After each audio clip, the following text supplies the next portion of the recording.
Hey everyone, it's Lynnea for LDRS Creative, and today I'm going to be combining stamps and coloring with alcohol markers and creating a background with the new stripes, impression, press, and foil plate. So I'm starting by taking an LDRS Creative A2 cotton panel, and I'm going to tape that onto the top plate of my Better Press system. Now, just a reminder, as I always remind you when I'm working with these impression, press, and foil plates, these plates are not meant to be used with your regular die cutting plates. You need a specialized platform. I'll be using the Better Press from Spellbinders.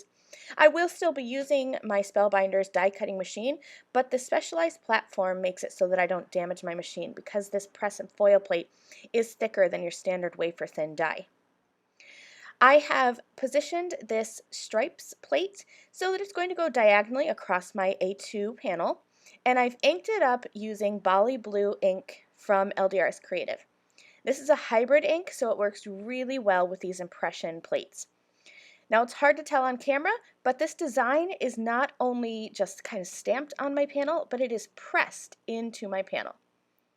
Now what I'm going to do here is grab some masking tape. You could use masking tape, washi tape, whatever kind of tape you want to use. And I'm just going to mark both sides of this plate. I want to create a repeating striped background, and I wanted to make sure that I wasn't going to overlap my stripes, and this was the best way that I could think of without having to actually mark my platform. So that masking tape I just laid down on either side of my plate, and I'll be able to easily peel it up once I'm done.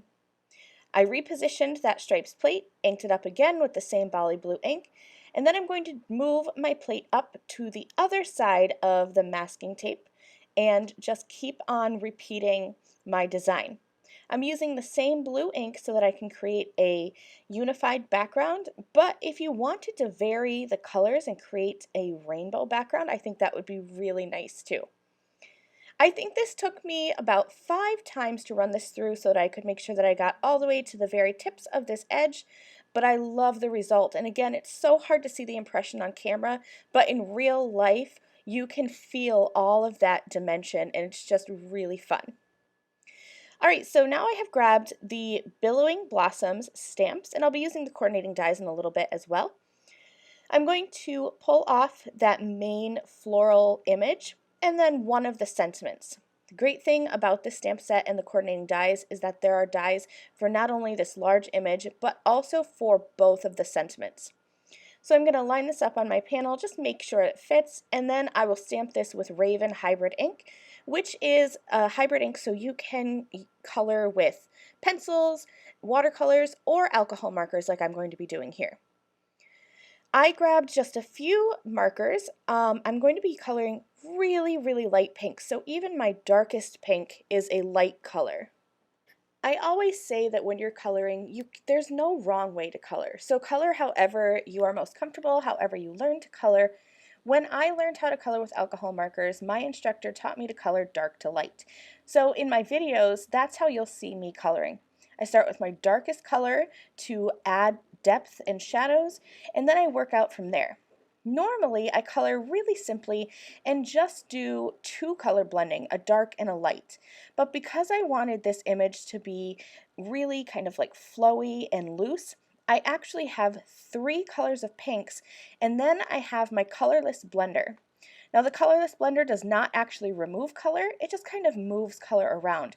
So I made sure to keep my pinks towards the center of my flower to keep that darkest, and keep the color away from the edges. And then I just use my colorless blender to kind of wick out that color and fade it out towards the edges. I'm doing a similar coloring technique with the leaves, keeping the darkest color towards the middle, and then I blended that out, and I'm actually using some minty green so that it goes really nicely with that soft pink. I lined up the coordinating dies, and I'm going to run that through my die cutting machine.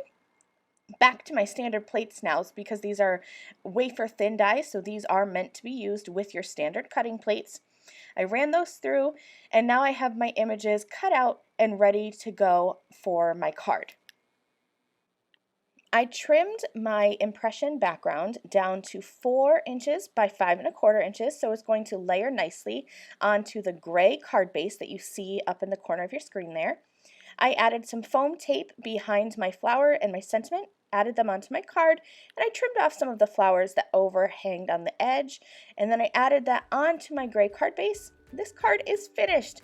Easy peasy, and I love the way these products mix and match so well. Thanks so much for watching. I'll see you soon.